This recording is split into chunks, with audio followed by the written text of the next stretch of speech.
Hola jóvenes, buenos días. Lo que vimos la clase pasada fue narrador intradiegético y narrador extradiegético. Quedamos que el narrador intradiegético era aquel que narraba su historia dentro de ella, como, como el autor o como el personaje que había vivido dicha historia o que contaba desde su perspectiva lo que estaba sucediendo.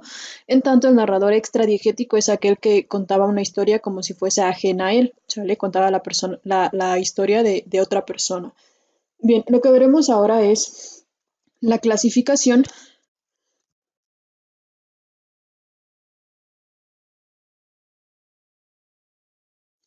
de los géneros menores y mayores.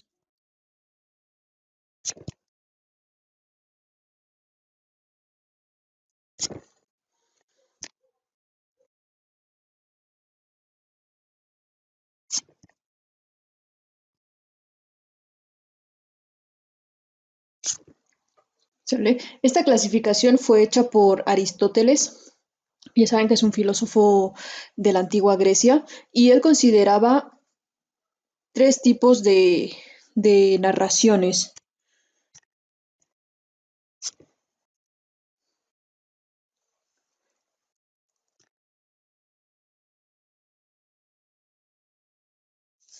Él mencionaba el género épico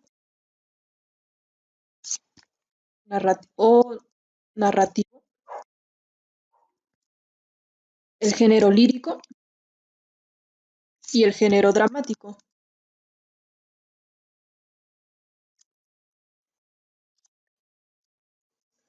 ¿Sale?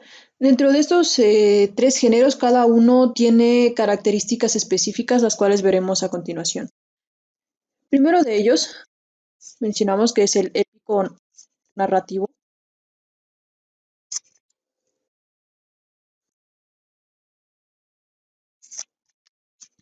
El género épico o narrativo consistían en las siguientes características. Eran narraciones que trataban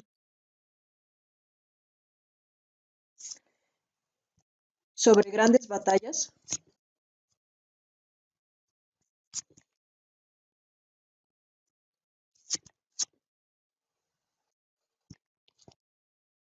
y victorias militares.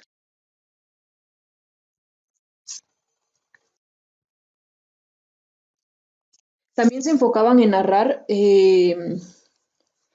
cualquier cuestión bélica, cualquier cuestión relacionada con la guerra. Estos tipos de género, el épico o el narrativo, tuvo un gran avance, un gran auge, una gran importancia,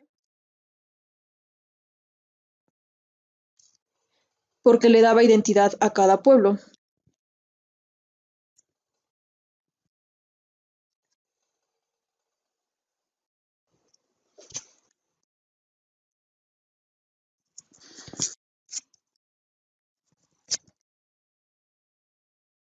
Es decir, a través de esas narraciones de batallas y grandes conquistas, es como cada pueblo se encontraba identificado con su misma gente, con su historia, con su cultura. Por ejemplo, aquí en México, si quisiésemos narrar algo épico narrativo, tendríamos que enfocarnos, como menciona aquí, a las grandes batallas y grandes victorias militares, como podrían ser la batalla de Puebla, la independencia de México, la revolución, todas aquellas batallas que como pueblo nos han dado identidad y nos acercan más a la cultura y a la historia de nuestro país. ¿Sale? Eso es lo que contaban en la antigüedad acerca de ellos. Los griegos eran eh, personas que tenían guerras, no tanto con otros pueblos, sino enfocaban en narrar historias sobrenaturales o historias donde se enfrentaban a monstruos, por ejemplo, mitológicos, dragones con tres cabezas o serpientes con tres cabezas, dragones, etcétera. Entonces, esas son las historias que ellos narraban y cada pueblo tiene su identidad y tiene sus batallas exclusivas de su cultura. El género épico narrativo se divide tanto en subgénero mayor como en subgénero menor y dentro de ellos hay otra clasificación. Vamos a poner de la siguiente forma. Épico narrativo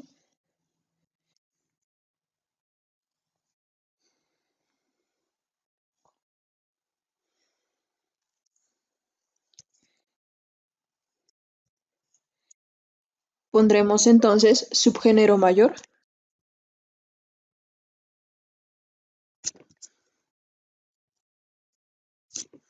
y subgénero menor.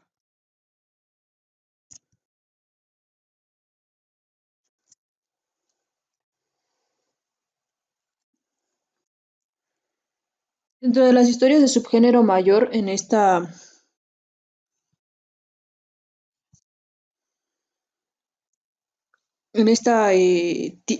primer tipo de género, se encuentra lo que es la novela y el cuento.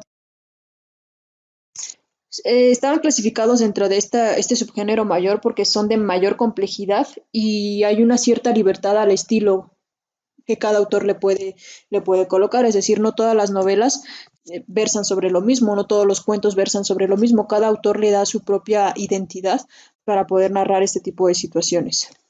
Mientras que el subgénero menor se divide en el mito,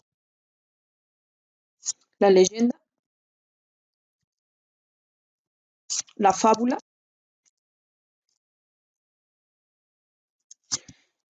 y la epopeya. Y ya más tarde estaremos viendo cada uno de estos subgéneros eh, épicos o narrativos. Ya en literatura 6 ya estarán viendo lo relacionado a los demás géneros, como podrían ser el lírico y el dramático, pero bueno, eso es otra historia. Nosotros nos vamos a enfocar en esta primera clasificación, pero también debemos de ver cuál es la otra clasificación de los géneros literarios. El siguiente género es el género lírico.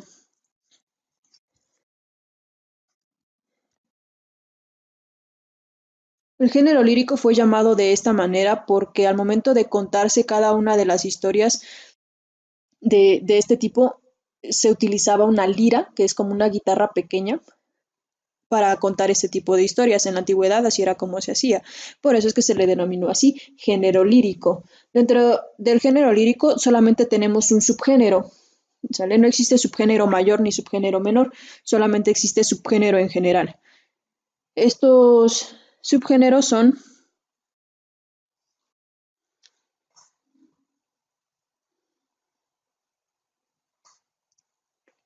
la oda o el himno.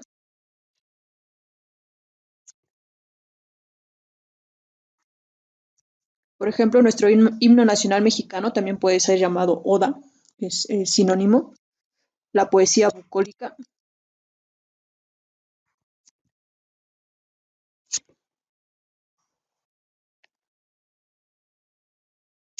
la elegia, la edecha, el lamento y el epitafio. ¿Sale? Que ya les digo, van a estar viéndolos en su próximo parcial, pero necesitamos ver de forma general cuál es la clasificación de los géneros literarios. Y por último, este género literario se enfocaba en la expresión de sentimientos de admiración o entusiasmo, o simplemente para lamentarse por diversas causas, ¿sale? Ya sea para expresar cualquier tipo de sentimiento, ya sea sentimientos positivos como la alegría, la felicidad, etcétera, o para expresar sentimientos negativos como la tristeza, el dolor y otros más.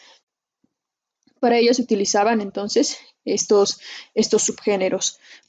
Ahora sí, el último es el género dramático.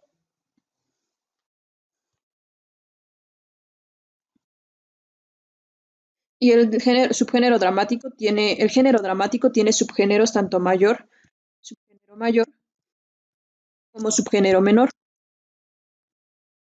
Dentro del subgénero mayor del género dramático encontramos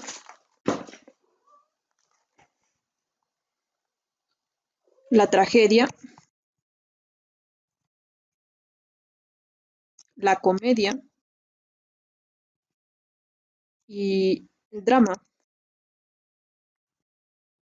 Y en los subgéneros menores encontramos melodrama,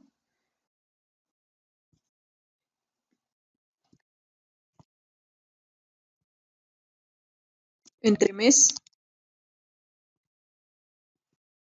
farsa y zarzuela. Estos últimos del subgénero menor eran textos breves sobre temas sencillos, cualquier tema que te dispongas, no sé, una comida, una salida, un paseo, cualquier cosa, sobre eso versaban el subgénero menor.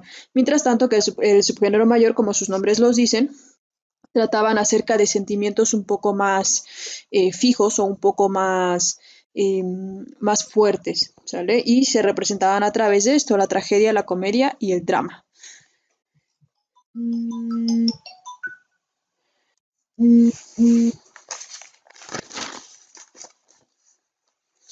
Bien, como menciona aquí, nuestro género, este es, esta es la clasificación de los géneros literarios. Lo voy a poner así para que sepas más o menos de qué estamos hablando. Estos son los géneros literarios.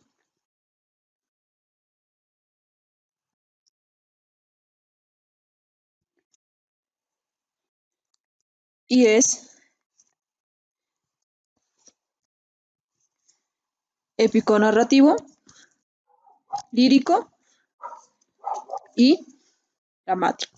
¿Sale? Y cada uno de ellos tiene su propia clasificación, como puedes ver en este cuadro, como quedó ya al final. ¿Sale? Entonces, así es como debes de realizar el tuyo en tu libreta. Ahora, como menciono aquí,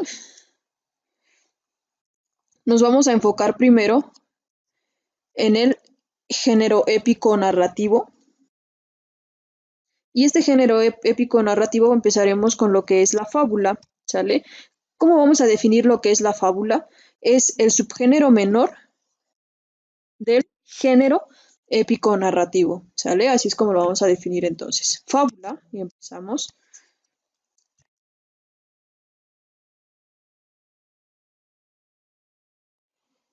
Subgénero menor del género lírico narrativo y empezaremos viendo un poco de historia acerca de la fábula. Las fábulas más antiguas se han identificado en lo que es la cultura hindú. Lo que es la cultura hindú, ahí por más o menos el siglo II antes de Cristo. Eh, estas fábulas de la literatura hindú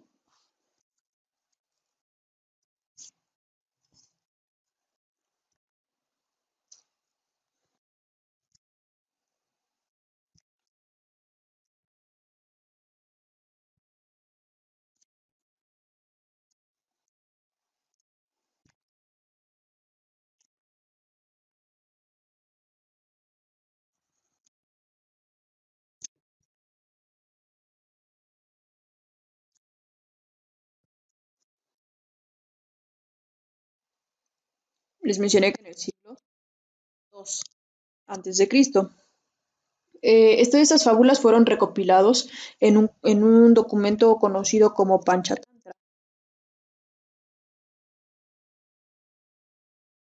Este libro, esta recopilación de fábulas, fue atribuida al dios hindú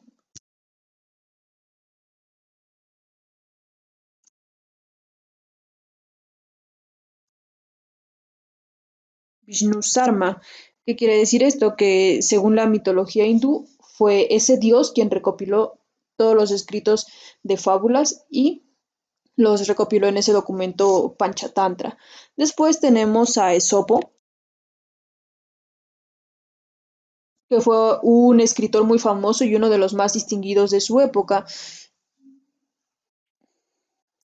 Esopo fue un escritor de la antigua Grecia, específicamente de Delfos. Y para que sepa más o menos de qué año estamos hablando, él murió en el año 546 antes de Cristo, entonces imagínate cuánto tiempo ha pasado de ello. El documento en el que se recopilan las fábulas se llama justamente así, Fábulas de Esopo.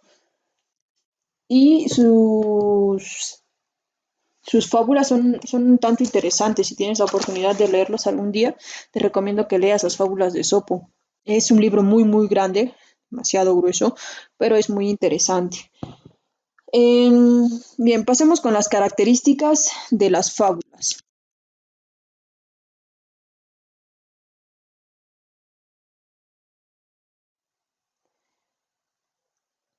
En las fábulas, los personajes principales son animales que poseen características humanas, es decir, los animales toman no la forma, sino toman la conciencia humana y a través de ello se representan las situaciones cotidianas. Busca transmitir valores morales como siguiente característica y dentro de la estructura que sigue una fábula, tenemos que es una estructura sencilla por ser de dominio popular, es decir, al ser la generalidad de la gente o de las personas que conoce una fábula, es muy sencillo entenderla y por lo tanto su estructura es así, sencilla. Al finalizar se sintetiza una enseñanza moral a la cual se le llama moraleja, ¿sale? Esa enseñanza tiene como finalidad prácticamente eh, mostrar algo o mostrar alguna virtud que como personas debemos tener. En cuestión de lingüística, veremos las marcas de literariedad que utiliza la fábula. Las marcas de la literariedad más utilizadas es la prosopopeya, que son las que vimos al inicio del curso, que recuerden que la prosopopeya consistía en atribuir eh, sentimientos o actitudes humanas a cosas que no lo pueden tener o a objetos o animales que no pueden tenerla. Y la siguiente es la metáfora, mencionar algo en el cual se entiende de una forma distinta. ¿Sale? Entonces son dos, eh, las dos características, las dos marcas de literariedad más utilizadas en la fábula. ¿Okay? Lo que vas a hacer de ejercicio es colocar o transcribir, mejor dicho, una fábula, que no es una fábula muy larga y que tampoco sea una fábula muy común. Nosotros conocemos muchas fábulas. Eh, la del, por ejemplo, la liebre y el ratón, la liebre y el conejo, o la liebre y la tortuga, algo así. Sí, es la liebre y la tortuga, eh, que es una de las más comunes. Trata de no poner una de esas, sale una fábula diferente, una fábula que no hayas conocido y vas a identificar cuál es su moraleja, ¿sale? Entonces, esa será tu actividad y nos estamos leyendo por WhatsApp por cualquier situación que tengas, ¿sale?